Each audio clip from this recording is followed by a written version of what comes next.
नमस्कार, welcome to career 247। मैं हूं प्रशांत धवन। नाउ रिसेंटली भारत की एक बड़ी जीत हुई है। ब्राजील के ब्रिक्स समिट में चाइना ब्लॉक नहीं कर पाया इस बार पहलगाम आतंकवाद हमले का मेंशन। और मैं यहां पर यह भी कहूंगा कहीं ना कहीं भारत का जो तिब्बत को लेकर स्टांस है और साथ ही साथ जो रीसेंट क्वाड मीटिंग हुई थी उसमें जिस तरीके से ओपनली पहलगाम आतंकवादी हमले का मेंशन किया गया, उसको लेकर चाइना ने एक कदम पीछे लिया है। और इस बार के ब्रिक्स समिट में पहलगाम हमले, एक्चुअली मैं कहूंगा पहलगाम मैसेकर का मेंशन प्रॉपरली किया गया है, इसकी निंदा भी हुई है। नाउ ये जो इशू है ना, सबसे पहले स्टार्ट हुआ था जब एससीओ की मीटिंग हुई। शंघाई कॉरपोरेशन ऑर्गेनाइजेशन जो एक इंटरनेशनल ग्रुप है, इसकी मीटिंग होती है चाइना में। भारत के रक्षा मंत्री राजनाथ सिंह जी जाते हैं चाइना में और फाइनल स्टेटमेंट में पाकिस्तान चाइना की वजह से पहलगाम आतंकवादी हमले का मेंशन नहीं होता। भारत इस डिक्लेरेशन को साइन करने से मना कर देता है। इंटरनेशनल न्यूज बनती है। उसके बाद यूएस में होती है क्वाड की बहुत इंपॉर्टेंट मीटिंग। वहां पर पहलगाम हमले का मेंशन किया जाता है, उसकी निंदा की जाती है। और अब हम देख रहे हैं कि ब्रिक्स समिट में भी प्रॉपरली पहलगाम हमले का मेंशन किया गया। अब आप में से अगर कुछ लोग ये सोच रहे हैं कि खुल के ये क्यों नहीं बोला कि यहाँ पर इस डॉक्यूमेंट में कि पाकिस्तान ने ये हमला करवाया है वगैरह। अब देखिए, पाकिस्तानी आतंकवादी इन्वॉल्व थे यहाँ पर। गवर्नमेंट की डायरेक्ट इन्वॉल्वमेंट यहाँ पर एस्टैब्लिश कर पाना ना, और ब्रिक्स समिट में ओवरऑल रिटर्न फॉर्म में लिख पाना, ये ट्रिकी होता है। इवेंचुअली हम करेंगे। आप देखोगे अगर एक टाइम पर 26/11 हमला जो हुआ था भारत में, उसके बारे में बात करते वक्त कई देश पाकिस्तान का मेंशन नहीं करते थे, मगर एक टाइम पे आकर धीरे धीरे यूएसए ने भी काफी बार 26/11 हमले का जब मेंशन किया, तब साथ में पाकिस्तान का भी मेंशन करना स्टार्ट कर दिया। टाइम लगेगा but eventually it will happen. अभी के लिए तो मैं यहाँ पे साफ साफ बोल दूं, ब्रिक्स समिट और जो क्वाड की मीटिंग हुई है, दोनों, उस पर मैंने वीडियो बनाई थी। दोनों में जो ये निष्कर्ष निकल के आया है ना, उससे एक बात साफ हो जाती है।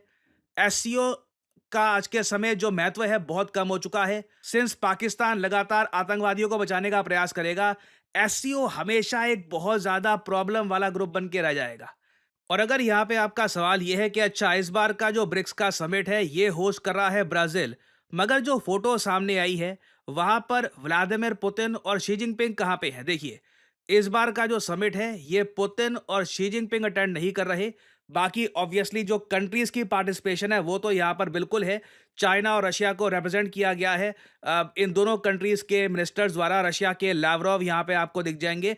और आप अगर ये सोच रहे हैं कि इतनी जल्दी पीएम मोदी ब्राजील में कैसे पहुंच गए, तो आज के समय मोदी जी 5 कंट्रीज के टूर पे हैं। इस पर मैं वीडियो बना चुका हूं इन द पास्ट।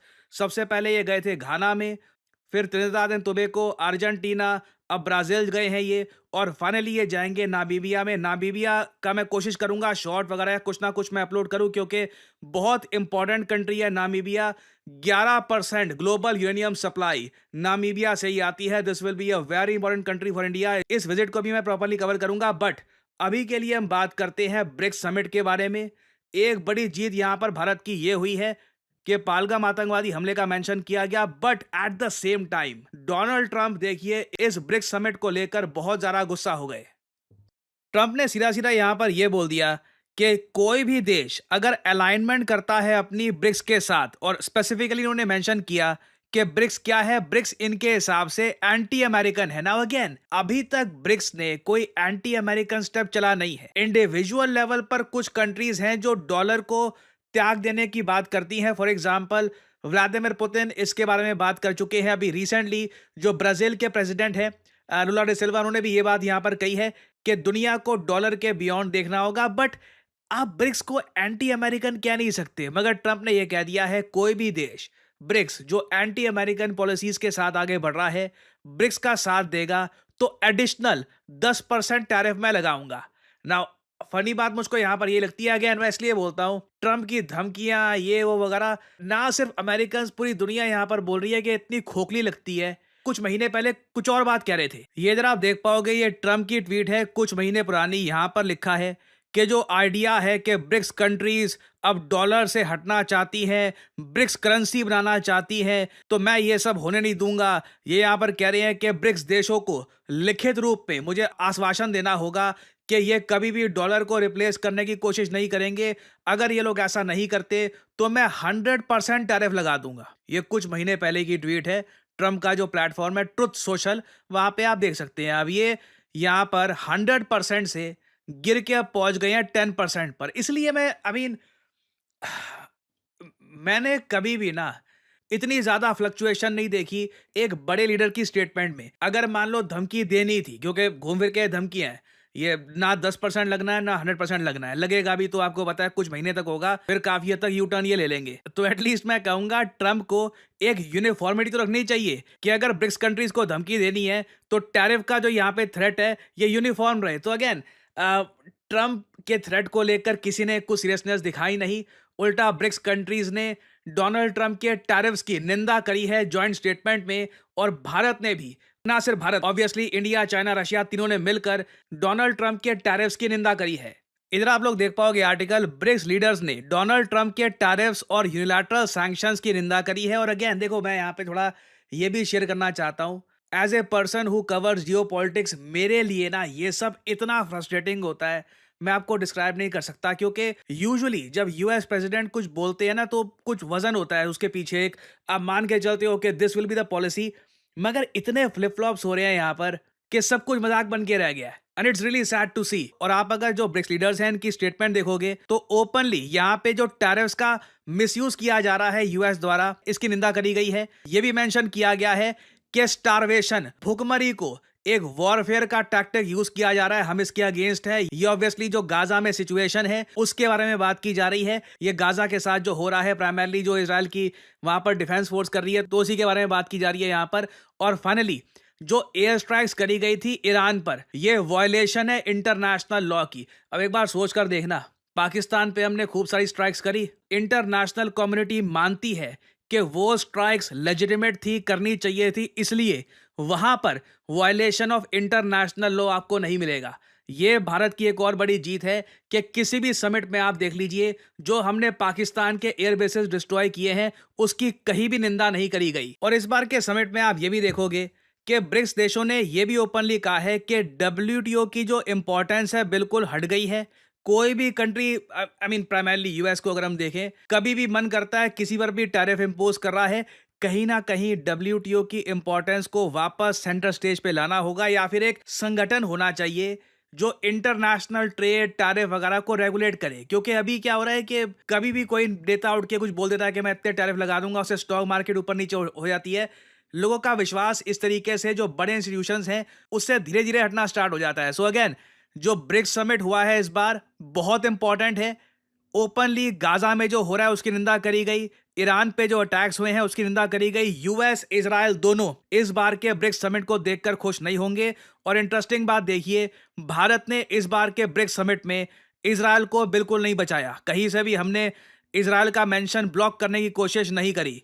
ना मैं यहाँ पे आप लोगों से पूछना चाहूंगा, आपके हिसाब से इजराइल का मेंशन बिल्कुल भी भारत ने सिंस यहाँ पर ब्लॉक नहीं किया, क्या ये सही डिसीजन था, या फिर आप मानते हैं कि कहीं ना कहीं सिंस इजराइल के साथ अच्छे रिलेशंस हैं भारत के, हम यहाँ पर कुछ इंटरवेंशन कर सकते थे? लिखिएगा इसके बारे में कमेंट सेक्शन में, मैं जानना चाहूंगा यहाँ पे आपका ओपिनियन। फाइनली आपसे यहाँ पर सवाल पूछूंगा, मैंने इस टॉपिक पर एक वीडियो भी करी थी अपलोड, कि वो कौन सी आखिरी इंडियन नेवी की वॉरशिप है जो हमने एक फॉरेन बिल्डर से परचेज करी है। आखिरी बार है जब किसी विदेशी कंपनी से हमने एक वॉरशिप परचेज करी है।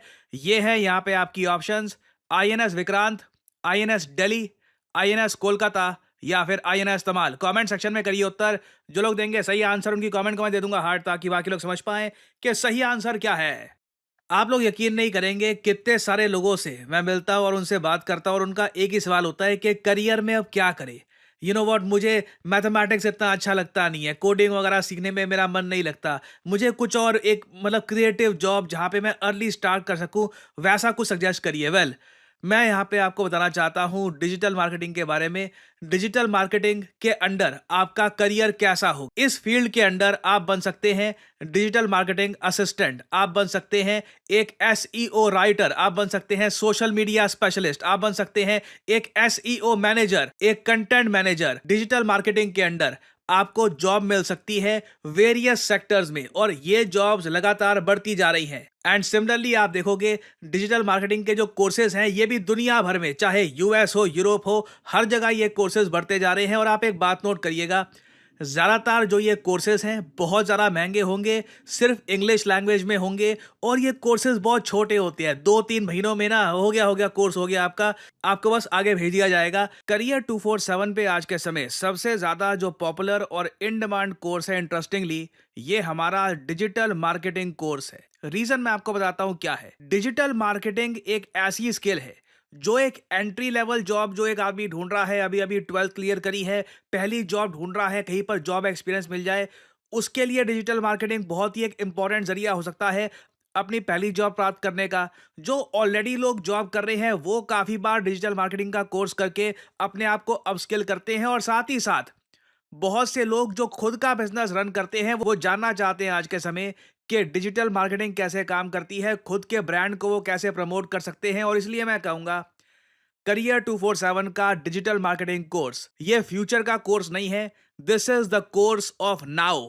और आज के समय बहुत सारे स्टूडेंट्स करियर 247 के साथ मिलकर डिजिटल मार्केटिंग की स्किल लर्न कर रहे हैं। एग्जाम्पल के लिए कुछ प्रोजेक्ट्स आपको मैं दिखाना चाहता हूं इस तरीके से। ये एक एग्जाम्पल है कि मेक माई ट्रिप जो ब्रांड है किस तरीके से इसकी डिजिटल मार्केटिंग कर सकते हैं, इसके बारे में ये हमारे स्टूडेंट्स ने ये रिपोर्ट तैयार करी है, प्रोजेक्ट्स तैयार किए हैं। ऐसे वेरियस मैं आपको एग्जाम्पल्स दिखा सकता हूं जहां पर जो लोग डिजिटल मार्केटिंग के बारे में बहुत कम जानते थे, now they feel very confident, और उन्होंने अपने टाइम और रिसोर्सेज की इन्वेस्टमेंट करी है एक बहुत ही यूजफुल स्किल में। सो एनरोल करने के लिए आपको करना क्या है, सिंपली जाइए इस वीडियो के कमेंट सेक्शन में, पिन कमेंट में आपको मिल जाएगा ये link, start your digital marketing journey now.